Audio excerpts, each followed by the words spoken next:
They just get rid of Monitoring. We're starting on time anyway.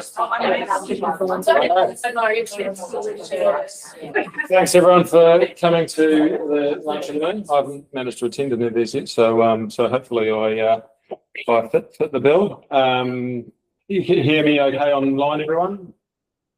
Cool. Because you'll all be eating lunch, there's no interactivity, you'll be glad to know, and there's no Q&A because I've got to run away and present for Peter at 1 o'clock somewhere that I'll find out where shortly.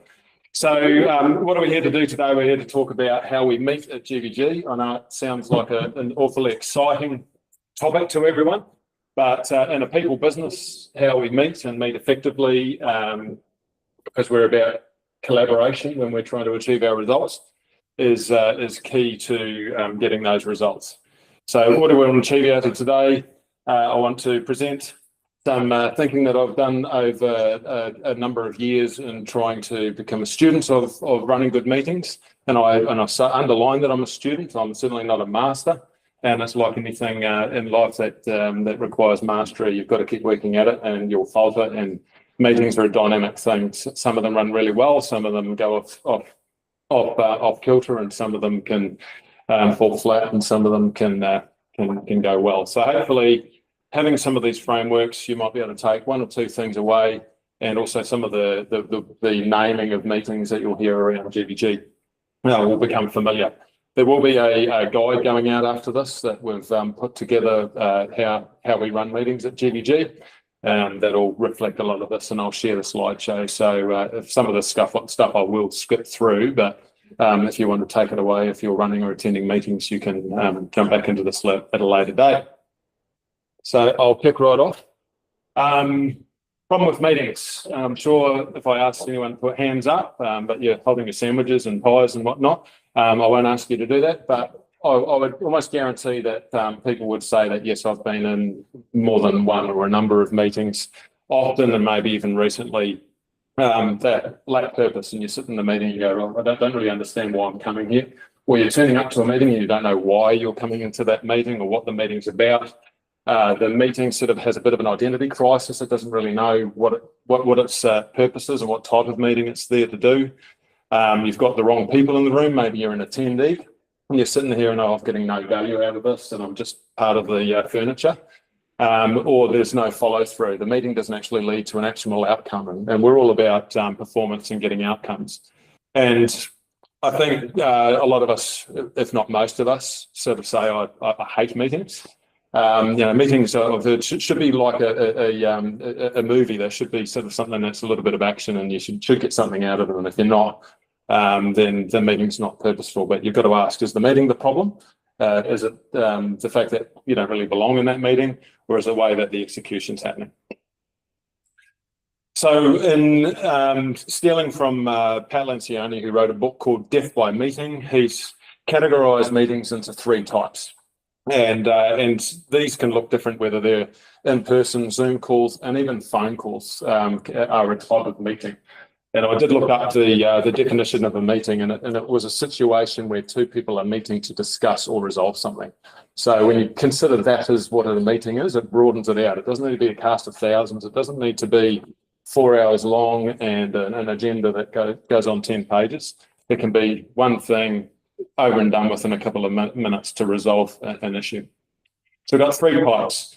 Check-ins, so a daily information exchange, people call them stand-ups, daily whip reports or something like that. They're a very brief thing. They don't go deep. Their purpose is just to share information, help each other, whether you're the attendee or the leader of the team, to identify if there's roadblocks. People keep in tune with where people are at, and if people are involved in each other's work, they know the progress. You've got tactical meetings. They're more formal, and they might be weekly, fortnightly, depending on what the needs of the business are. They could be called whip meetings or those sorts of things. They're there to focus on the work that's in play. So it might be a project meeting, it might be a project marketing meeting, or it might be a HR meeting. And it's just keeping up with a bit of accountability, a bit of information sharing, working through a few roadblocks. And it might be raising one of the next meetings that I'm going to talk about shortly, the need for a bit of a deep dive somewhere. But as we'll cover, the deep dives shouldn't be happening in that tactical. And then you've got strategic meetings. And in that bucket, there's two meetings. So you've got your ongoing meetings, as Sam mentioned earlier, that there's going to be a quarterly or a deep dive meeting with the marketing team shortly. So it might be your annual strategic. It might be then the in-between meetings that you have to execute your strategic. Your tacticals, that's your doing work, your projects. Your strategic, that's when you sort of take the heads up from the hamster wheel of running your day-to-day of what you do and look at, right, what is our business, what is our department or whatever area of strategic work that you're doing. And it's a bit of a check-in, a progress. What are we going to do next? How are you going? What are your roadblocks with strategic stuff? And that plan strategic generally. Then you've got your SAR meetings, and this has been a pretty common thing that's been adopted across the business, and that stands for Special Attention Review Meetings. And that's just a label that we put on a meeting just so that it helps identify the type of the meeting that we focus on a particular issue. It's a very focused meeting to come and let's sit down and have an SAR.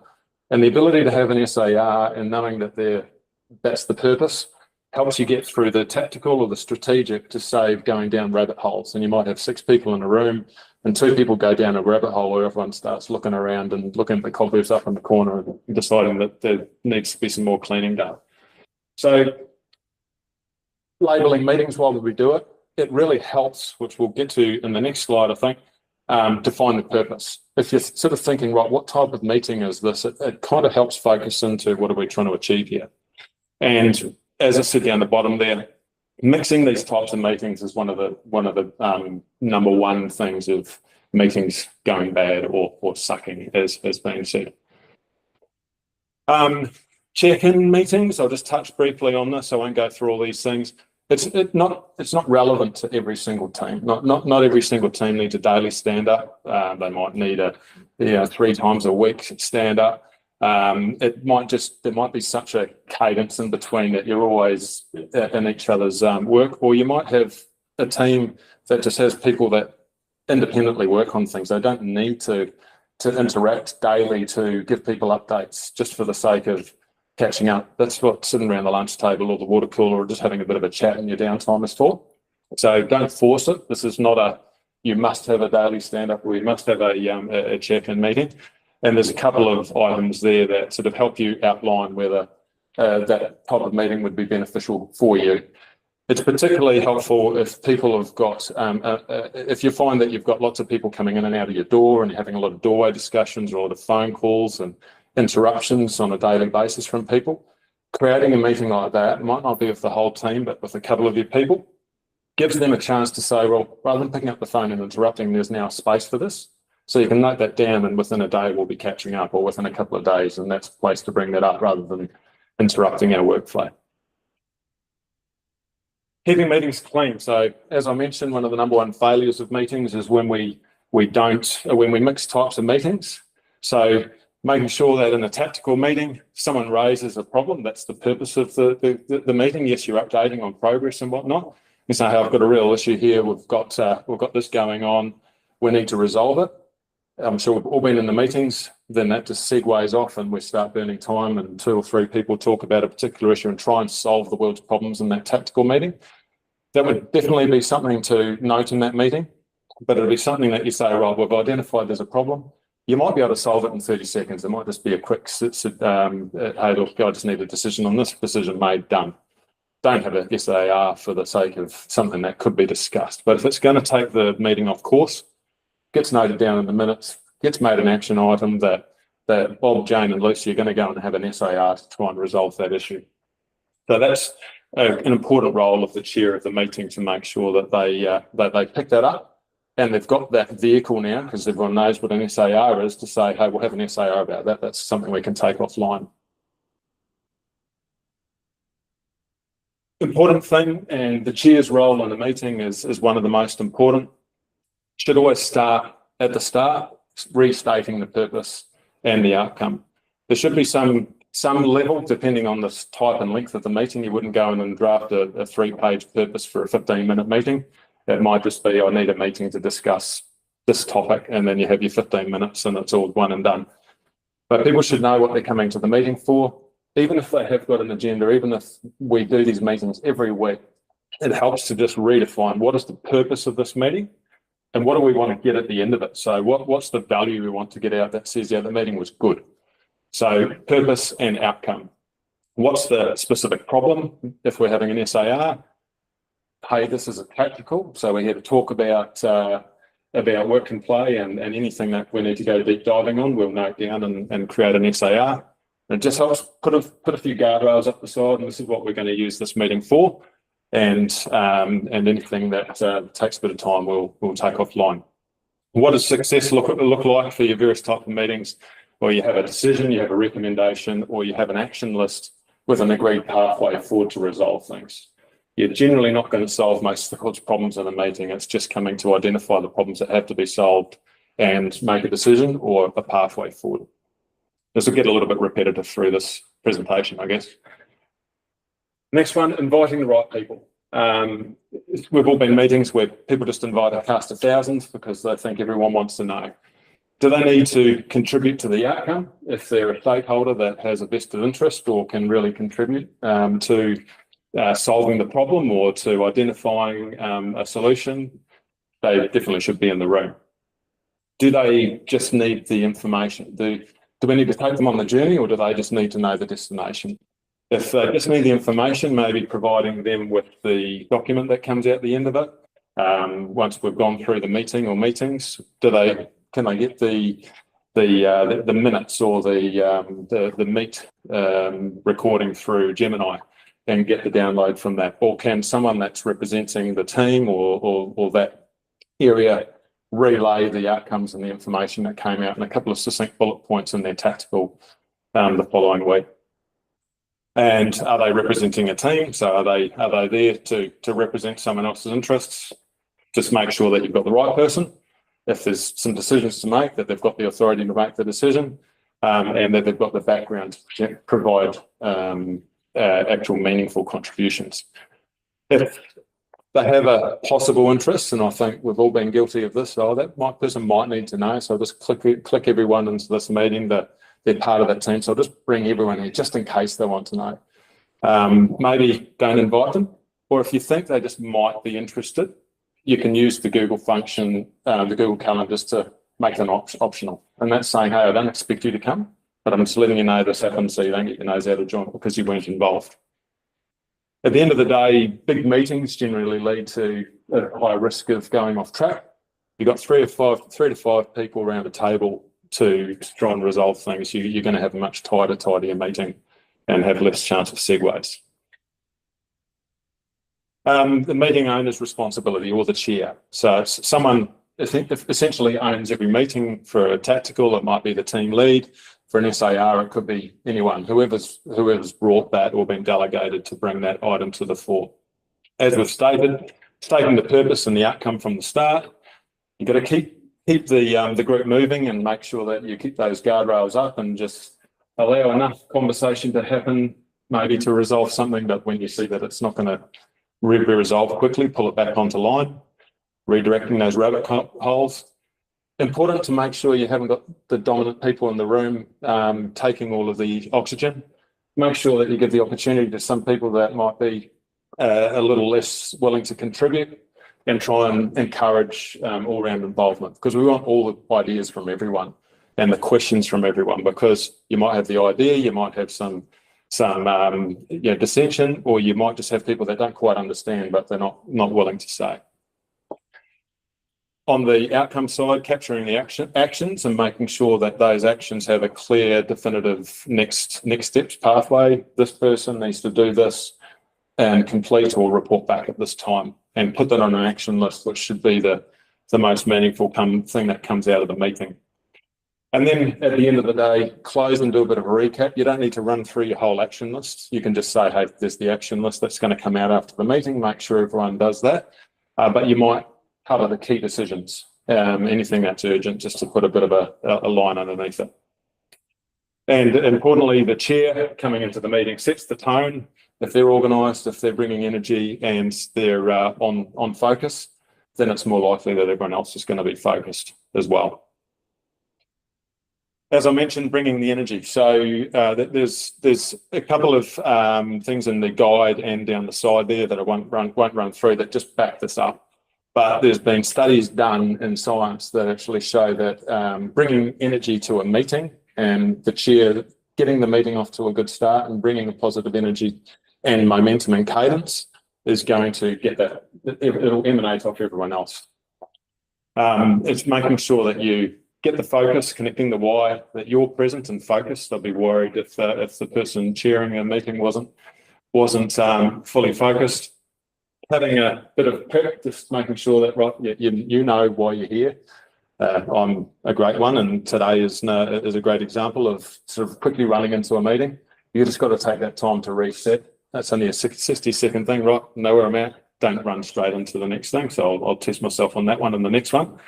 Watching your tone, so just keeping that vibe going up and making sure that you know there's a firm tone, there's a positive tone, and just managing the energy all the way through. You don't want to sort of see those meetings as the CO2 levels go up and people have been there a little while and someone hasn't turned the air conditioning up and it starts getting a bit stuffy. So I'll watch my half hour here. Is important, and it's not something that's thought about. DG, a guy I work with in the performance space, he talks to me about sort of putting my own oxygen mask on first. So it's so important how you show up every day, and it's no different for any meeting. Come prepared goes without saying, but it's not just the chair's responsibility. So making sure that people have an opportunity to consider what they're coming into by getting an agenda or getting an outline of what they're turning up to, so that they can come having a bit of time to think and digest and bring something positive to the meeting. For tacticals, it might be data, it might be your agenda, and it might be your whip report or the action list from the last meeting, and getting that out early. Everyone else has got busy days and schedules, and they might be not able to look at your agenda if you send it out 2 hours before the meeting. For strategics, obviously you're going to be sharing the metrics of whatever we're measuring, the BAP progress as we've seen in our meeting earlier today. For special attention reviews, well, that could look like anything, but some sort of brief that frames what the conversation is going to be about. On the attendee side, read the stuff, don't open the agenda for the first time. You want to come to contribute. If you're walking into a meeting, your time is valuable, your knowledge is valuable, you've been invited for a reason. Make sure you consider that. We'll get onto lightning round shortly, but you'll understand what that's about. So have that prepared if that's part of your meetings, and fill in your areas of your agenda. The best tactical agendas and the best strategic agendas for those planned meetings should have an agenda that everyone's contributing to. It shouldn't all be lumped onto the person who is the chair. And that also catches people out if they haven't read their agenda, when they haven't filled their agenda out. And I am a weekly culprit of that when things get a bit stacked. So preparation on all parts. If you're attending a meeting, there's a lot of time and resource in that room, and that's not something that we've got in spades. So we need to be on top of that.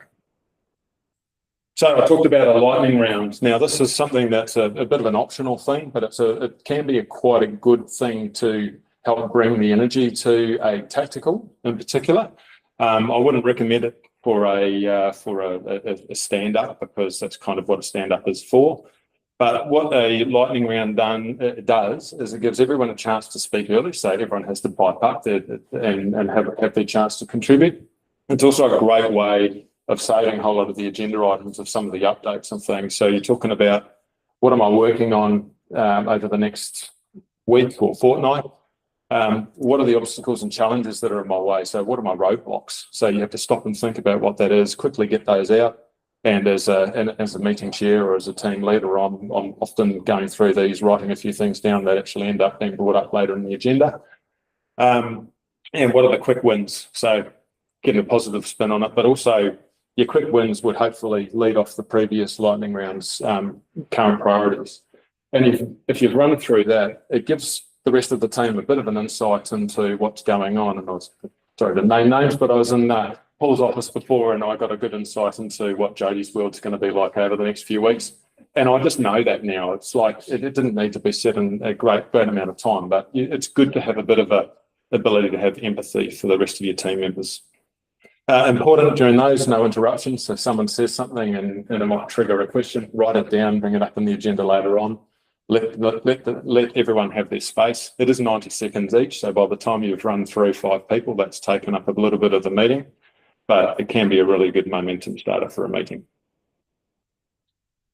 Then at the other end, closing the meeting well. I mean, I'll probably go into more meetings where this bit gets skipped, and I'm saying meetings where I'm the chair, because we run over time and we're racing to get out the door and we don't close things off.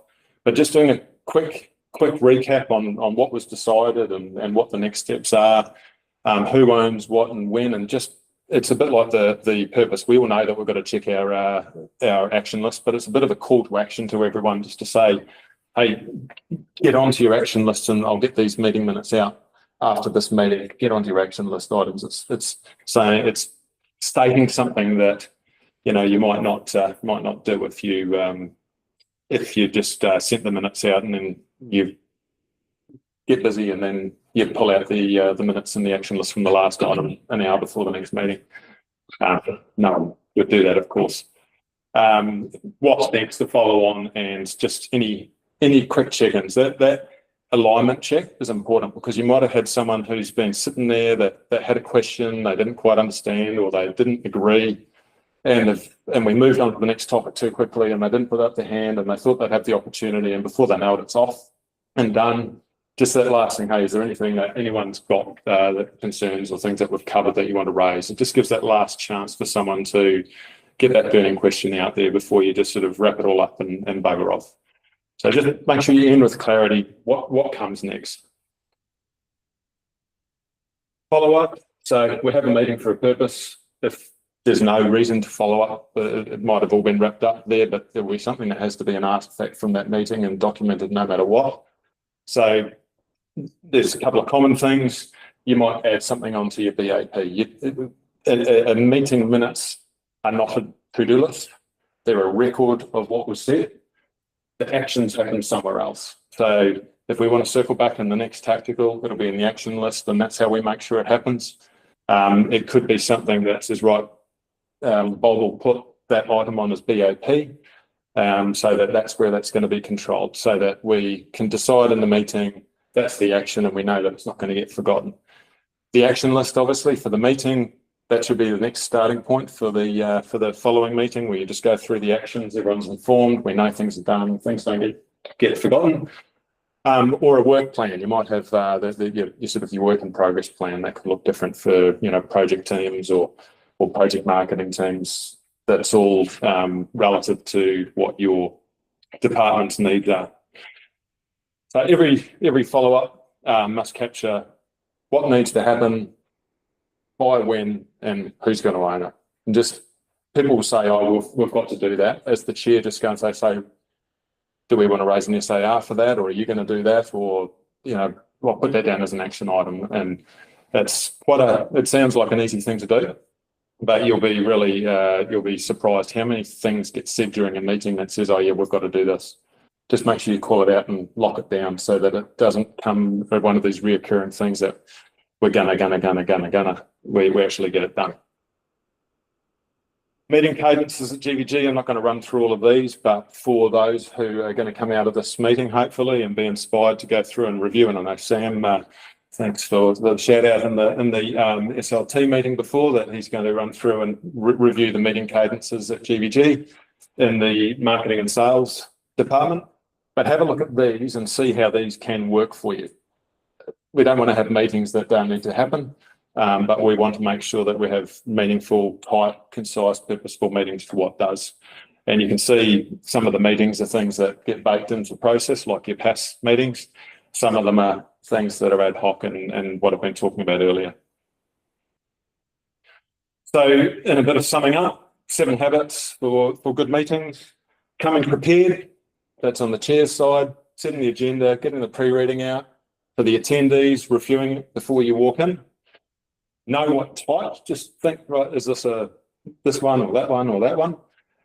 State the purpose and the outcome at the start of every meeting. Just gets everyone focused, and even for your regular meetings, just restate the focus. It just helps you as the chair focus, and it helps the team focus and remember, I can't go off on these segues.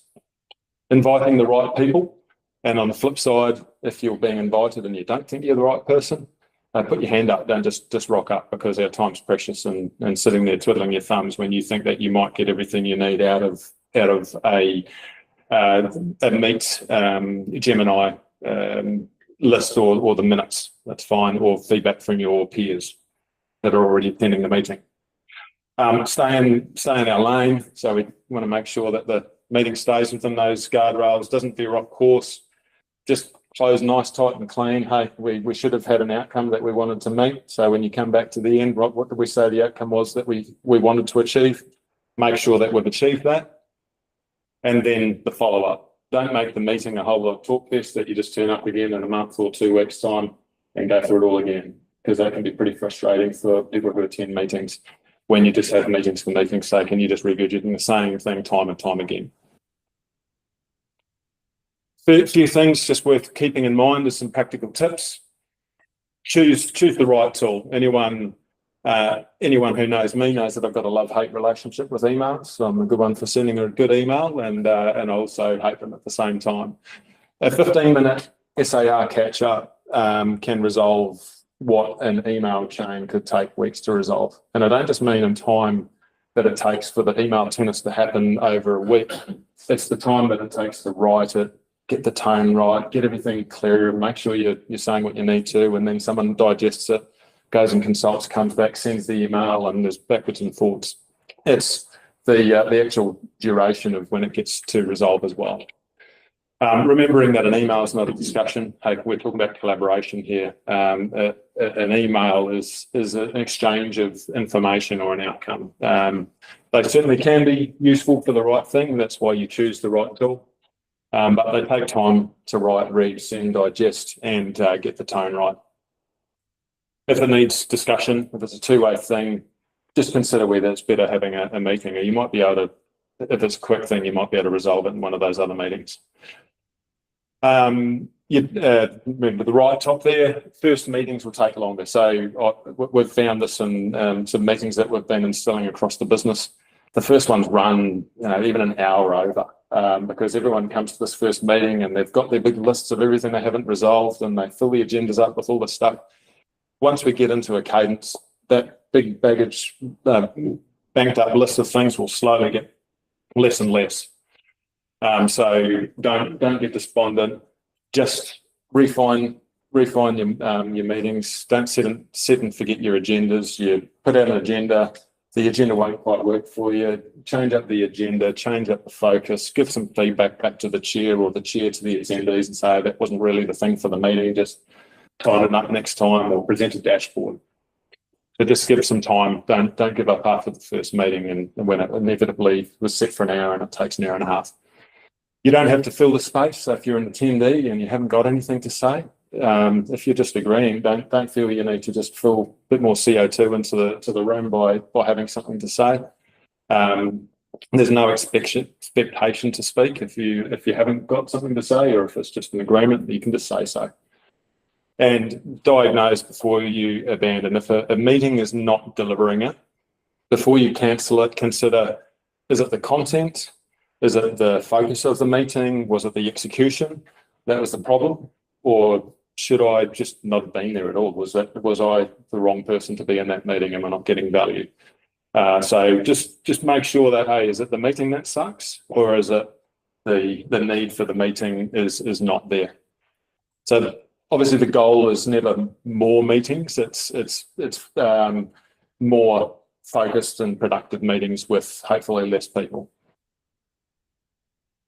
And Zoe added a tip in, and I thought that was quite a good tip as well for running short, effective meetings. It might be good for your stand-ups or your plank meetings. So I'll finish on Zoe's tip there, and I'd like to get some photos maybe for social media if anyone does. So thanks everyone for attending, and I just want to note out to Nick, did finish in 29 minutes, my friend. So I'm learning. I'm not a master, but I try hard. So thanks everyone. Give it a crack, see how it works for you. I'm sure you'll get at least some traction out of it. Thanks everyone. Thanks, all.